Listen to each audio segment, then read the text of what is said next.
How long? How long do you think it's going to take before all these ponies switch to Xbox, realizing that they're rooting for the wrong side? How long do you think it's going to take before these PlayStation ponies give up on the PlayStation and come jumping over onto Xbox? Now the Xbox is sure to be the clear winner going forward. Welcome back to Frogboy X1 Gaming. I'm Andrew, and today we're going to talk about this because there seems to be a lot of sad ponies these days. You remember the ones that were always telling us that we were delusional and that we had no games and that everything was falling apart and Xbox was going to be a publisher, and you know, the loudmouth ones, like Reforge Gaming or MBG or any of these guys that have sat there this whole generation representing PlayStation 4 games that have been upgraded just a little bit to look better on a PlayStation 5, telling us that we were delusional and that we had no games. Well, man, I got news for them. It looks like things are about to change drastically, rapidly, pretty fast over the next coming, probably the next year or so. As far as we know, PlayStation absolutely has nothing. I mean, Square Enix, they going to depend on Square Enix to save them with Final Fantasy? They're going to depend on, who are they going to depend on to pull them out of this? From what I'm hearing, it's become the PlayStation brand right now, honestly. And this is not just some fanboy thing or whatever. I've been a PlayStation fan since the very beginning, and I've been very clear on this channel that I've always been a PlayStation fan. I'll always be a PlayStation fan. There's plenty of memories, that I've had growing up over the years that PlayStation is a pretty strong pillar in my gaming, in my gaming, man. My whole life, a lot of very, very good memories come from the PlayStation brand. The games that I played there, the friends that I've had there, just growing up. PlayStation was a very big piece of that puzzle for me. But as I grew up and I got older, and I kind of went outside the box. That's the thing. Once the PlayStation guys go outside the box and join the box and get a box, an Xbox, things change, and they change pretty rapidly. I had a friend. I had somebody from the channel. I was talking to him on Twitter the other day, and he said that, yeah, man, I got to give it to you, man. Ubisoft games are really not as bad, because as you know, I'm a pretty big Ubisoft fanboy as well too. Well, see, here's where the turmoil started, man. I've always been a PlayStation fan, the quality or whatever, and then Assassin's Creed came out on the PlayStation 3. I bought Assassin's Creed. I mean, yeah, it never looked as good as, PlayStation games, but I absolutely loved Assassin's Creed. So my love for Ubisoft grew and grew and grew, and I found a way to be okay with the, what do the ponies call it? Mid visuals or mid game or whatever. Well, the fact is man, dude, PlayStation doesn't drop that many games. And with Spider-Man recently, Spider-Man 2 is about a 10-12 hour game. You can get right through that in about a 12-hour game. What do you do after that? What do you play after you have completely finished? What do you do after you have completely finished your PlayStation AAA Super $70 banger? What do you do after that? What do you play? That's the thing. You just gonna wait for another AAA banger from PlayStation? No, you gotta play something else. So when I turned to Ubisoft and I would play the Ubisoft games, that made it so it was easier for me to be okay with games that aren't the highest quality visuals. Because if you go back and you look at any of them PlayStation games now, most of them games, now that the honeymoon phase is over, and you go back and you try to replay them, you start to see through the cracks, you do. They're very good games, and they're very good at that wow factor the first time you play them, but they just don't hold up to scrutiny as much as the PlayStation fanboys try to pretend they do. Now, I went right through Spider-Man 2. Absolutely incredible game. Gave it a 10. 100% checked all the boxes for me. It just was a great feel-good game. Safe? Yeah, of course it was safe. I mean, it's Spider-Man. They basically reused the map, added some more map, and it was pretty much just a continuation of that game. Is that a bad thing? No. I've been playing Ubisoft games for a very long time, and they iterate over and over and over again using the same stuff. So it doesn't matter. Like, I don't really care that much about that. A lot of people do. A lot of people, I mean, it gives them something to complain about, but they all buy the game. They all still play the game, but they're still just iterations of what we've been playing. And that's fine. That's perfectly fine. The thing is Xbox is a different beast now. Whether you like it or not, they own Call of Duty. Call of Duty is the #1 selling game every year, and that's fine. Like, you really think that people are going to be, like I just said, I just got done explaining, once you're done with your Sony first party game, you have to have something else to play. You really think that they're not going to keep buying Call of Duty?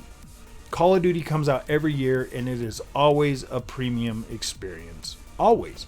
You always get your money's worth out of your Call of Duty games. I mean, maybe there was a couple like Vanguard that you probably played for 10 minutes and you were like, nope, I'm good. But for the most part, like, Call of Duty rarely ever misses when it comes to one of their games. They rarely miss. They always tend to come out on top, and they always provide a solid experience. When I get in there and I play multiplayer, I'm like, whoa, man, this is great. And it's one of those things that people are just going to keep coming back to. And to try to sit here and delude yourself and pretend that Xbox is not going to grow massively now that they own Call of Duty, that's straight up. What did they say? What did that one pony say? That I was in denial or I was delusional? That means you're delusional. If you actively think that Xbox is not going to grow significantly now that they own Call of Duty, I don't know what to tell you, man. I absolutely do not know what to tell you. Because there is not one PlayStation first party AAA banger that even comes close to Call of Duty. That comes close to the numbers that Call of Duty pulls. That comes close. Call of Duty literally freaking funded PlayStation. Why do you think they dropped all their shooter games like SOCOM and everything else? They had Call of Duty. They didn't care. They didn't need it. Call of Duty was bringing in truckloads of money to the PlayStation brand after they got the marketing rights. I don't know what the freak... Dude, like I said, I've been a PlayStation fan since day one. All these other like dudes that just woke up and they turned 20 and they're like, oh yeah, PlayStation's #1, I'm getting a PlayStation. No, man, I'm a real PlayStation fan. I've been there since the beginning. I've played their rough games, you know, like Splinter, like Siphon Filter. I played through the SOCOM games on the PS1 and PS2, or the PS2. I've played through all of these games when they were not the best looking games, when they looked exactly like every other game. PlayStation games, you got to understand, they did not start taking off and being higher production quality games until Call of Duty was there. Until Call of Duty was there to fund those purchases. PlayStation 4 saw the budget to their games grow tremendously.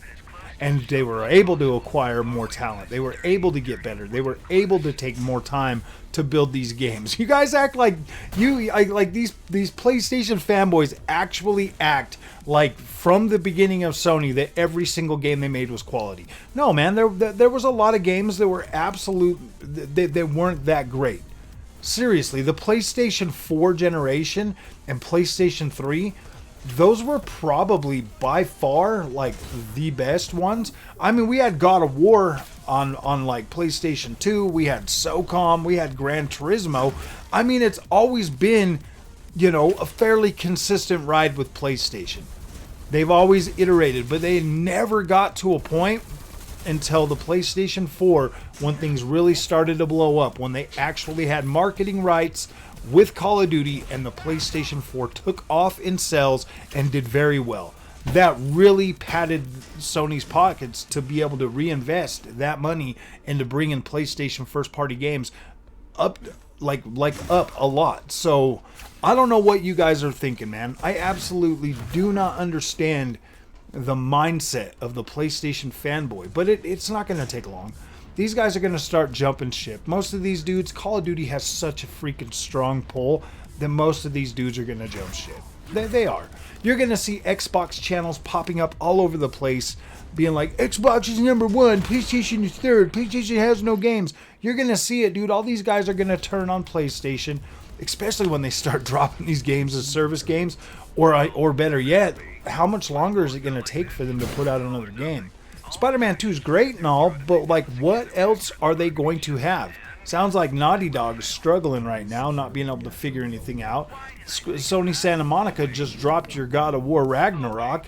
You just had freaking, Guerrilla Games dropping freaking Horizon Zero or Forbidden West. What else do you got?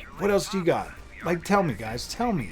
Like, realistically, where's PlayStation at right now? Because Xbox, yeah, they had a bad year last year or whatever, but now they're ramping up, man.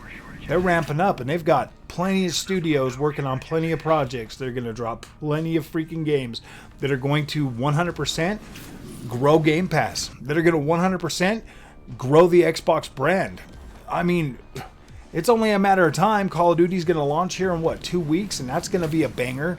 And Microsoft owns them now. I saw some pony trying to say today over on Twitter that no Xbox first-party game is going to beat Spider-Man 2. Dude, Call of Duty 3 or Call of Duty Modern Warfare 3 is going to destroy it. Easily.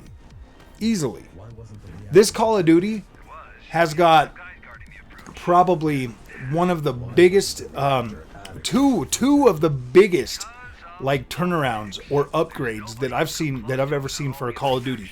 Not only can you go into these missions now and play them from different styles like stealth or from different points, different ways, that there's going to add replayability to the campaigns, and I love that. The multiplayer is already incredible, but now you're also going to have an open world freaking zombies.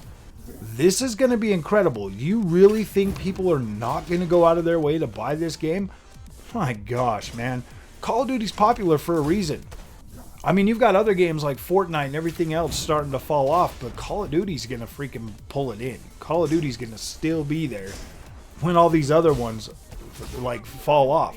The biggest thing with Fortnite is a lot of kids, like the biggest thing with Fortnite is most kids now, because I've been to like my brother-in-law's house, and when all the kids come over, every single one of them are addicted to Roblox.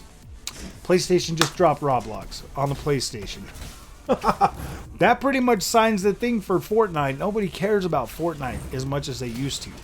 Like the big old star power of like streamers for Fortnite, it's just not there anymore. It's starting to fade away into like everybody's like nobody cares about it anymore. I mean, you've already got, Epic Games laying people off left and right. You got PlayStation laying people off. You guys don't understand, man. You PlayStation fanboys don't understand. Like, things are changing. Xbox is leading the way. I've been saying this for 2 years now. I'm a pretty smart individual. I can read the writing on the wall. I see the lure in just how much, like, that, just having that ability to pay a subscription price and get those games on Game Pass day and date. It's exciting. It's exciting. And whatever you guys got to tell yourself to make you not understand this, it's exciting to be like, yeah, man, I get to freaking download that game and I get to play it whenever I want for $15 a month. That is exciting. You don't have to worry about spending $70 and then not being able to get a refund if you don't like that game. So I want you ponies to think about that. Talk to me in the comment section. Let me know how you feel. PlayStation fans, like if you're a PlayStation fan, are you worried that PlayStation is not going to survive this generation? So let me know how you guys feel. We'll see you guys in the next one. Thank you for watching.